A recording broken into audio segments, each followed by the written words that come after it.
Et salut à tous et bienvenue sur PS2 Channel. Et aujourd'hui, une nouvelle vidéo de collection. Donc aujourd'hui, j'ai décidé de vous présenter toute ma collection Xbox 360, hein. Donc j'ai quand même beaucoup de jeux sur cette plateforme-là, donc je pense que je vais faire plusieurs vidéos en plusieurs parties, hein, comme pour la dernière fois, avec la vidéo de la collection PS4. Donc voilà, la Xbox 360, hein, une console excellente, hein, peut-être une des meilleures consoles que Microsoft ait jamais sortie. Pour moi, vraiment, c'est une console qui a fait vraiment match égal avec la PS3, car elle avait vraiment des atouts, hein. Moi, je trouvais que sur la Xbox 360, les jeux qui étaient sortis sur les deux appareils, que ce soit PS3 ou Xbox 360, je trouvais que les jeux étaient plus fluides sur la Xbox. Je trouvais aussi que les temps de chargement étaient un peu plus rapides sur la Xbox. Et en plus, maintenant, avec la Xbox Series X, vous pouvez profiter de tout ce catalogue, enfin quasiment tout ce catalogue en version améliorée sur Xbox 360, sur Xbox Series X. Donc j'ai eu, j'ai testé beaucoup de jeux, hein, pour la rétrocompatibilité. La plupart des jeux Xbox 360 passent. Parfois, j'ai un code erreur pour dire que le jeu ne fonctionne pas, mais à mon avis, c'est parce que quelqu'un d'autre a déjà dû l'essayer de le d'essayer la rétrocompatible sur une autre Xbox, à mon avis.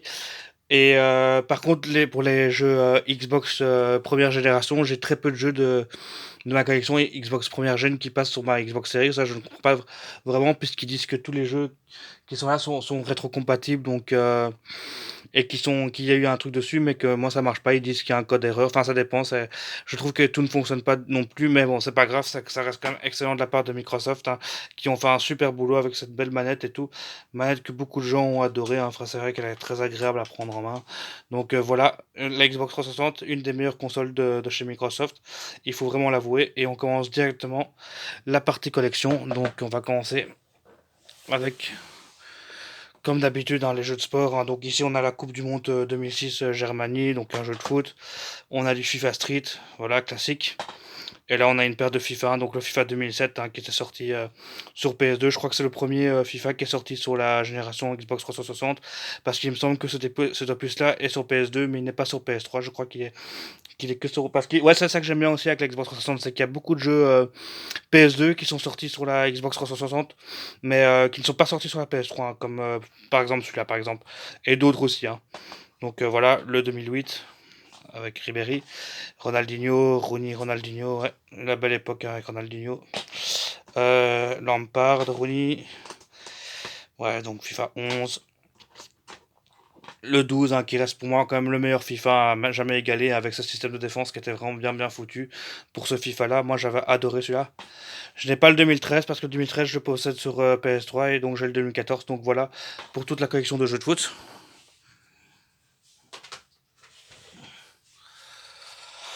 On continue maintenant avec une des premières exclusivités de la Xbox 360 à l'époque, hein, le Alan Wake, hein. Ça c'est vraiment un jeu excellent. Moi je l'ai vraiment beaucoup aimé, ce Alan Wake, hein. C'est un des meilleurs jeux que j'ai fait sur la Xbox 360. J'aimais bien ce survival horror là, j'ai trouvé que c'était bien foutu.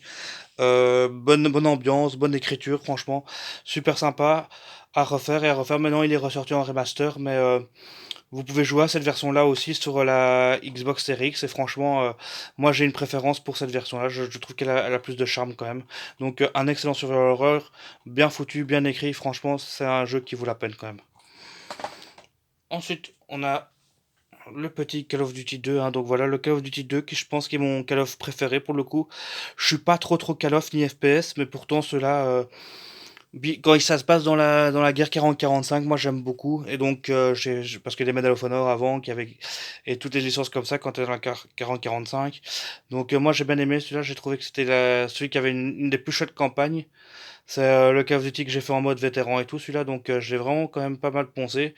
J'ai adoré le scénario, j'ai adoré la campagne solo même. Donc pour moi, ça reste quand même un de mes Call of Duty préférés, surtout quand on escalade la pointe du Hawk. Ça, c'était vraiment sympa aussi, hein. Franchement, c'était un bon petit jeu. En plus, quand vous passez de Call of Duty qui était sur PS2 et quand vous passez à celui-là sur la Xbox 360 à l'époque, c'était vraiment une claque, hein. Franchement, c'était un jeu qui a vraiment très bien foutu quand même, hein. Ensuite, dans le même genre, on a le World at War, hein. Celui-là aussi, c'est un Call of Duty dans la guerre 40-45, donc il est sympa aussi. Sauf que celui-là se passe plus au début, si je me souviens bien. Ça se passe au Pacifique aussi, hein, donc contre les Japonais et tout. Donc c'était assez sympa aussi celui-là. Et aussi, il y a des campagnes en Europe et des autres pays. Encore un Call of Duty de la guerre 40-45, donc il est sympa aussi celui-là. C'est une campagne qui est assez chouette aussi. Ensuite, le Call of Duty 4 Modern Warfare, hein, donc ça j'ai fait la campagne aussi, hein, donc la campagne m'a pas trop marqué dans celui-là. J'ai trouvé que à partir de celui-là, je trouvais que les campagnes commençaient à régresser, mais le mode en ligne commençait à évoluer, donc aussi grâce à celui-là. Donc voilà, il y a une petite cohérence dans les Call of Duty, mais moi j'aimais bien encore quand il y avait un petit scénario et tout, mais à partir de celui-là, le scénario devient vraiment limite. Même chose pour ce Black Ops, hein. Je parle pas des jeux en ligne, hein, mais je trouve que les scénarios sont très pauvres et les campagnes solo sont pas terribles, hein, mais bon, voilà. Ensuite, on a le petit Far Cry 2 là, donc Far Cry, hein, la licence Far Cry qui est pas mal. Donc on a le 3 aussi, donc avec comment il s'appelle, Vast, hein, donc celui-là c'est excellent, hein, celui-là avec Vast, hein, donc vraiment Far Cry. Dans celui-là on a vraiment l'esprit de bouger, de balancer un peu partout. Vraiment sympa ce jeu. Moi j'avais bien aimé encore à l'époque, hein, mais bon, c'est vrai qu'à partir de ce Far Cry là, la formule est restée un peu la même. Donc ensuite ils ont fait le Far Cry 4 qui est un peu une copie du 3, donc après ça continue et Ubisoft tombe dans ses travers et fait tout le temps la même chose jusqu'au Far Cry 5, au Far Cry 6. Je sais même pas à quel Far Cry on est maintenant. Mais le 3, je l'avais bien aimé encore. Franchement, c'était un Far Cry que j'avais quand même pas mal aimé. Donc on a Centro ici de Third, hein, donc la licence Centro qui était le concurrent de GTA à la base, hein. Donc ça, ils sont assez sympas, ils sont quand même assez fun. C'est des bons GTA-like, sauf que ça se prend plus du tout au sérieux, c'est vraiment fun, c'est vraiment excellent. Franchement, c'était un bon petit défouloir celui-là aussi. Ensuite, on a un petit jeu, un Dreamcast Collection, hein. Donc ici, c'est cool. On a plusieurs jeux de la Dreamcast qui sont dans cette compilation Xbox 360, hein, donc avec le Space Channel, Crazy Taxi, Sonic Adventure et Bass Fishing. Donc voilà, donc des petits jeux Dreamcast qui sont là pour la Xbox 360. Donc c'est toujours sympa à posséder, hein. Dreamcast Collection, franchement cool encore. Ici on a le Sleeping Dog, hein, donc c'est aussi un GTA-like, hein, sauf que celui-là il se passe plus dans le mode, enfin je sais plus où c'est où, à Hong Kong ou je sais plus où, mais ça c'est un jeu en fait, c'est la suite de True Crime en fait, hein, qui était sorti à la base sur la PS2, hein, sauf que la licence a été rachetée par Square Enix, donc ils ont changé le nom, mais c'est dans l'univers c'est la suite de True Crime New York City et True Crime, je ne sais plus c'est quel autre, mais il y avait deux True Crime qui étaient sortis sur la PS2 à l'époque, et ça c'était une espèce de suite, mais sauf qu'ils ont vraiment changé l'endroit et le nom. Ici on a le Peter Jackson King Kong, donc voilà, ça c'est le jeu King Kong, un bon petit FPS, on peut jouer le gars et King Kong, hein, donc ça c'est sympa. C'est aussi un jeu que j'ai fait moi sur PS2, mais voilà, il existe une version Xbox 360 et donc moi c'est un jeu que je cherchais vraiment, donc j'avais cherché pour plusieurs fois sur Amazon pour l'avoir et Amazon il le vendait vraiment à 20-25 euros. J'avais vraiment pas envie de mettre ce prix-là et un jour je tombe en brocante dessus pour 2 euros, donc voilà, j'ai bien fait d'attendre pour une fois. Donc ouais, la collection Xbox 360 c'est vraiment la collection où j'ai eu accumulé le plus de jeux, mais vraiment sans vraiment dépenser. La plupart de mes jeux, ils sont tous en dessous de 10 euros, à part quelques exceptions. Mais c'est vraiment une collection qui est très facile à collectionner. Enfin, peut-être que maintenant ça a augmenté, mais il y a 2 3 ans, c'est vraiment des jeux qu'on trouverait vraiment ça pour rien parce que tout le monde s'en débarrassait, etc. Donc moi j'ai pu me faire une belle collection à partir de 2018 quand j'ai repris à collectionner. Et donc voilà, j'ai pu me faire une belle collection Xbox 360 quand même, donc c'était assez cool quand même. Donc voilà. Donc le Bully, ça c'est par contre c'est un jeu qui coûte quand même plus, hein, celui-là. Je l'ai quand même dû le payer 20 euros. C'est un de mes jeux qui a coûté le plus cher sur la Xbox 360. Bon voilà, Bully, je vous en ai déjà parlé plein de fois, donc on le connaît. Ici, on a le Red Dead Redemption et Red Dead Undead Nightmare, hein. Donc voilà, excellent, hein, Red Dead Redemption, j'en ai déjà parlé aussi. Donc je vais pas m'éterniser là-dessus.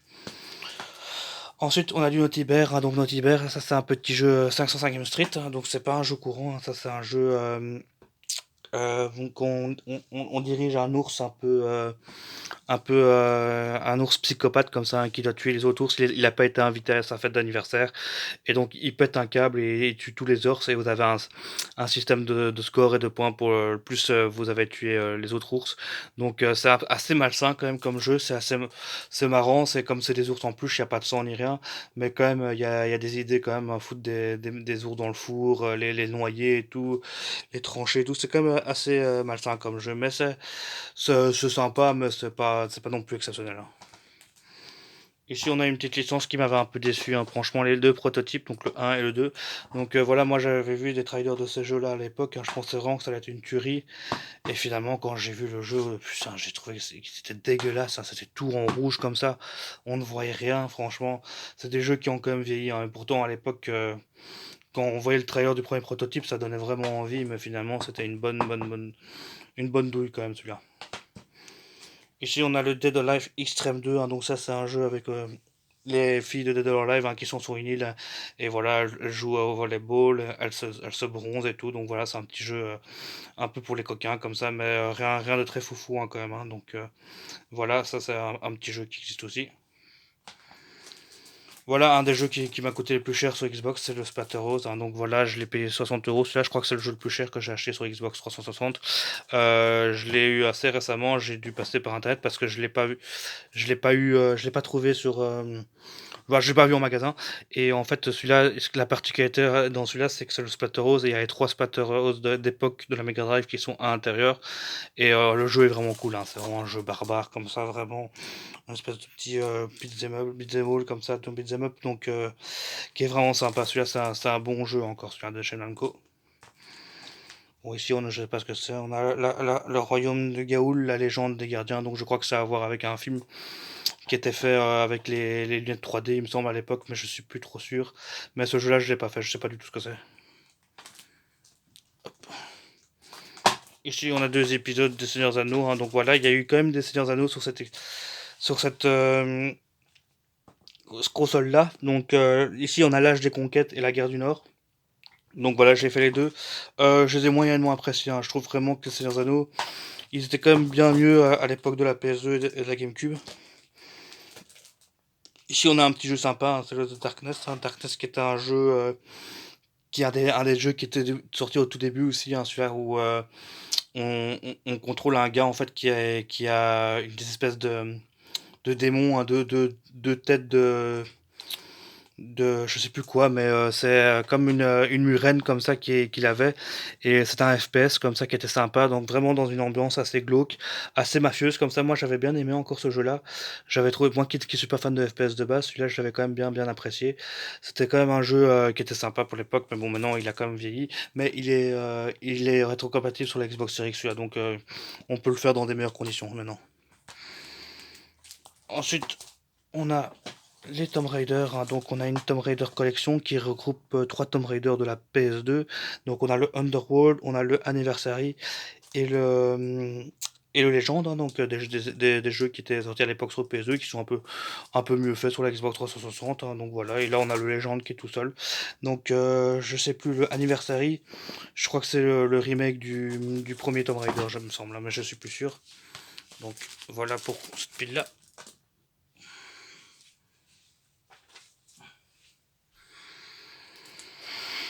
Ensuite, on a, bon, là je l'avais déjà montré une fois, hein. Donc on a le Dark Souls en limited edition, hein. Donc Dark Souls, hein, je vous ai déjà dit tout le bien que je pensais de jeu, une masterclass, vraiment un jeu absolument à faire si vous ne l'avez jamais fait. Il faut le faire, Dark Souls, c'est vraiment important. Le 2, hein, qui est beaucoup moins bon, hein. Celui-là, franchement, il est pas terrible, ce Dark Souls 2. Il diffère vraiment par rapport aux autres Souls, hein. Donc moi je l'ai pas trop aimé, celui-là, j'ai trouvé trop. Je sais pas trop à part dans la série. Il n'est même pas raccord avec le 1 et le 3. On dirait vraiment que c'est une entité à part. Mais évidemment, on le sait, c'est parce que Hidetaka Miyazaki n'a pas bossé sur ce projet-là et était déjà sur le projet Bloodborne. Et donc, ils ont légué ça à une seconde équipe qui ont fait un peu comme ils voulaient. Mais c'est un jeu qui a beaucoup moins de sens et un level design beaucoup moins travaillé que les autres Dark Souls. Ensuite, on a le petit Splinter Conviction, hein. Donc ça, c'est un épisode exclusif à la Xbox 360 qui est sympa aussi, hein. Sauf que celui-là, on évite un peu le côté espionnage et on peut le faire un peu dans tous les sens. On peut le faire à la bourrin, on peut le faire en mode silencieux. Vraiment assez sympa comme jeu. Mais on voit vraiment que la licence Splinter Cell, qui était quand même une licence qui était assez dure à la base sur PS2, sur Xbox, là, ils ont quand même casualisé, hein, pour laisser les joueurs faire un peu comme ils veulent. Mais bon, c'était un peu l'époque, hein, PS3, 360, c'est là où les jeux ont commencé à devenir vraiment assez facile en fait en général.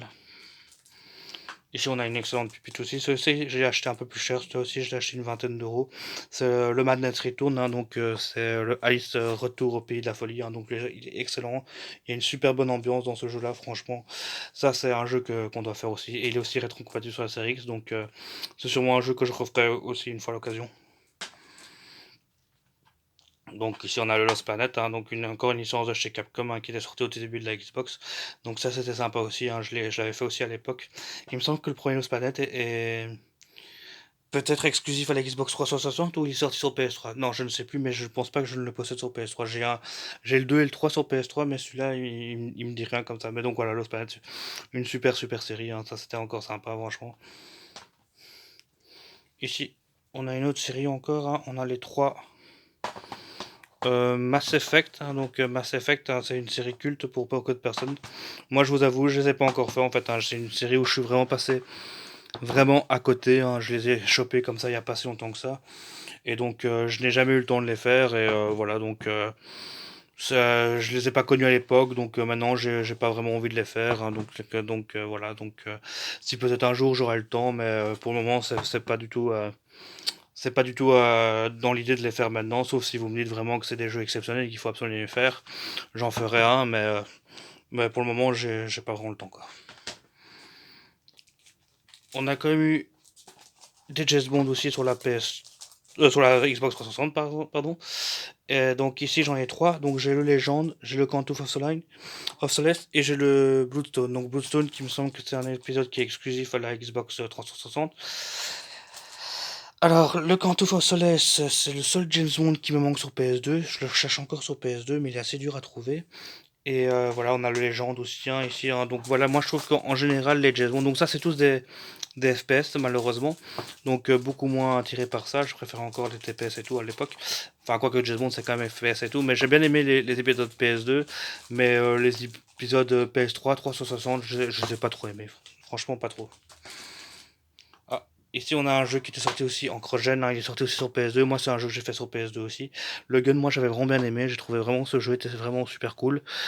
C'était un peu un mode Far West, comme c'est un peu Red Dead Redemption avant l'heure. Bah, même si on peut pas le comparer à Red Dead, mais un peu comme Red Dead Revolver en fait. Mais sauf que ça, il était quand même très ambitieux pour l'époque. Il y avait quand même un petit monde comme ça. L'histoire était quand même assez bien foutue. C'était Neversoft, hein, qui faisait ce jeu-là. Neversoft, c'était un studio que j'avais bien aimé, hein, parce que c'était le studio qui s'occupait des Tony Hawk à l'époque. Donc voilà, Activision, hein, donc le Gun, hein, franchement un bon petit jeu dans le Far West, qui est vraiment sympa. C'est un jeu qui est marrant. Moi, j'avais bien aimé ce jeu-là quand même. Ensuite, on a le Castlevania Lord of Shadow, hein, donc Lord of Shadow, hein, excellent. Hein, celui-là, c'est un Castlevania en mode un peu God of War-like. Hein, donc moi, tous les God of War-like, j'adore. Donc celui-là, j'ai vraiment passé un super bon moment dessus. Moi, je l'ai vraiment bien aimé ce Castlevania. J'ai bien aimé les Castlevania de la PS3 de la Xbox 360. Je trouve que c'est des jeux très sympas. Même si le 2 est beaucoup moins bien, mais le 1 est vraiment cool. Hein. Le 2, je l'ai pas sur Xbox 360, mais j'ai les deux Castlevania sur PS3. Et là, je possède celui-là sur la Xbox 360. Ici, on a une autre série, hein, les Condemned. Hein, ça, c'est une série qui est aussi sympa. Hein, c'est deux survival horror. Très flippant, celle-là. Ça, c'est vraiment des jeux. Celui-là, c'est un des jeux des premiers jeux qui est sorti sur Xbox 360. Il me semble qu'il est au line-up. Je suis pas sûr, mais c'est possible. Et donc, voilà, ça, c'est des bonbons survival horror en FPS aussi. Où vous êtes des flics et vous faites une enquête avec des fous et tout comme ça. C'est vraiment une ambiance super. Franchement, ça, c'est des super survival horror. Le 1 était quand même mieux que le 2, mais franchement. Très cool à faire, franchement, si vous aimez la survival horror, je vous les conseille quand même s'ils ont quand même un peu vieilli maintenant. En parlant de survival horror, ici on a une autre série encore, hein, les Dead Space, le 2 et le 3. Donc voilà. On commence directement avec le premier Dead Space, hein. Lui il est vraiment excellent, j'ai vraiment adoré ce jeu-là, ce Dead Space dans l'espace comme ça, avec un mode survival horror dans l'espace. Donc là on se bat contre les nécromorphes, on doit les démembrer avec le cutter plasma. Une excellente ambiance, franchement une très grande bande son. Moi j'ai adoré tout le bruitage dans l'espèce, j'ai vraiment adoré ce jeu. Je préfère de cette version-là que la version qui est ressortie récemment. Le seul reproche que je peux lui faire, c'est qu'on peut pas le considérer comme un vrai survival horror parce que rien que le fait qu'on puisse appuyer sur le bouton pour trouver son chemin, pour moi, ça retire toute la dimension horreur parce qu'on n'a pas ce sentiment d'être perdu, on n'a pas ce sentiment de devoir chercher partout, alors que dans les vrais survival horror, normalement, on doit quand même galérer avant de trouver son objectif. C'est ça le but d'un survival horror. Ça, ils nous retirent ça, mais bon. On comprend pourquoi ils ont fait ça. Ils n'ont pas voulu frustrer les joueurs d'époque, enfin qui rejouaient maintenant et qui n'ont pas été habitués au survival horror à l'ancienne. Donc pour moi, pour ça, je peux pas le classer comme un des meilleurs survival horror puisqu'il y a quand même ce gros défaut là que le fait qu'on puisse savoir où est-ce qu'on doit aller exactement. Donc le jeu il est vraiment facile quoi en fait, hein. Il suffit de vous appuyer sur le bouton et hop il vous montre il vous montre le chemin. Donc ça c'est un peu dommage qu'ils ont fait ça. Ils les ont fait pour le 2 et le 3 aussi. Mais comme il a une super bonne ambiance, une super grosse atmosphère, donc celui-là moi j'ai vraiment bien aimé. Celui-là c'est vraiment le meilleur de la série pour moi. Très très bon jeu hein, quand même. Le 2, hein, pour beaucoup de monde aussi, ils adorent ce jeu-là, le 2. Moi, j'ai déjà beaucoup moins aimé parce que je trouve qu'il est déjà beaucoup plus action que sur Valorant. Quand vous voyez le 1, on est quand même dans un endroit très renfermé, très claustrophobe comme ça, donc on a vraiment le sentiment de survival horror. Celui-là, on a plus le sentiment d'un jeu d'action puisqu'on va un peu partout. Il y a plus ce côté renfermé claustro, donc moi je peux pas le considérer comme un vrai survival horror, c'est plus un jeu d'action celui-là. Et on a aussi le 3 hein, qui est vraiment nul, hein. Celui-là c'est n'importe quoi, ça c'est un Call of Duty en mode Dead Space, donc voilà, le 3 c'est vraiment nul, hein. Après ça, le studio a fermé hein, d'ailleurs un Visceral qui a fermé après ce jeu-là. Ou peut-être qu'ils ont fait un autre jeu entre eux, mais je sais plus. Ici on a The Evil Within, hein, donc le jeu que j'avais adoré, hein, fait par Shinji Mikami, hein, celui-là, par Tango Gamework, hein, donc vraiment excellent celui-là, un super survival horror action, dans la même lignée que le Resident Evil 4, hein, mais j'en avais déjà parlé sur ma vidéo PS4, donc c'est un excellent jeu celui-là, franchement il est super sympa. Ici on a Zenith, hein, donc ça c'est un petit jeu, un quiz où on a des extraits de films où il faut deviner quel film c'est, donc ça c'est sympa à jouer avec des potes. Ici on a le fameux Silent Hill 2 et 3 en collection HD, hein, donc voilà, hein, donc collection HD hein, qui a été retravaillée pour le rétrocompatible sur la Xbox Series, donc assez sympa à posséder, hein. Ici on a le L noir, hein. Bon j'ai déjà parlé du L noir, hein. C'est le seul problème de ce jeu, c'est que c'est quand même très répétitif, hein. Bon Ghost Recon 2, hein, celui-là je l'ai jamais fait. Le Yeba Ninja Gaiden Z, ça je l'ai pas fait non plus. Ryzen, pas fait. Singularity, ça je l'ai fait, mais je l'ai pas trop aimé, hein. J'ai trouvé que le système n'était pas terrible. Medal of Honor, hein, une série qui vraiment était très bonne hein, sur la PS2, hein, mais qui est tombée vraiment dans l'oubli hein, ces derniers temps. Après ces épisodes-là, moi j'ai vraiment pas trop aimé ces épisodes. Mercenaries 2, un bon GTA-like en mode de l'armée, donc excellent bac à sable, celui-là vraiment un très bon jeu. Le fameux reboot de Tomb Raider, hein, celui-là il est aussi excellent, hein. C'est le Tomb Raider 2013 où ils ont tout refait avec une super Lara, une super histoire. Un jeu vraiment très beau pour l'époque, moi je l'ai adoré celui-là. Ensuite on a le Grand Theft Auto 5, hein, donc voilà, un classique. Le Jumper, hein, qui est un jeu qui est adapté d'un film aussi, hein, il me semble, avec l'acteur qui avait joué Anakin, il me semble, hein, Hayden Christensen, je pense, c'était ça, hein. Jumper, je suis plus sûr, mais je pense. Rise of the Argonaut, excellent jeu, celui-là il est vraiment super, c'est un bon jeu comme ça dans l'Antiquité avec les Argonautes, hein, donc moi j'aime bien les jeux un peu comme ça, Antiquité et tout, c'est vraiment des jeux que j'apprécie. Ici on a Just Cause 2. Le Alpha Protocol qui était vraiment super sympa aussi avec plusieurs choix et tout hein, qui était fait par Sega celui-là. Celui-là il est vraiment super sympa, c'est vraiment un super jeu à faire. Moi je vous le conseille franchement, c'est un jeu qui est sympa quand même, hein. Ici on a du Kid Adventure, hein, donc rien de spécial.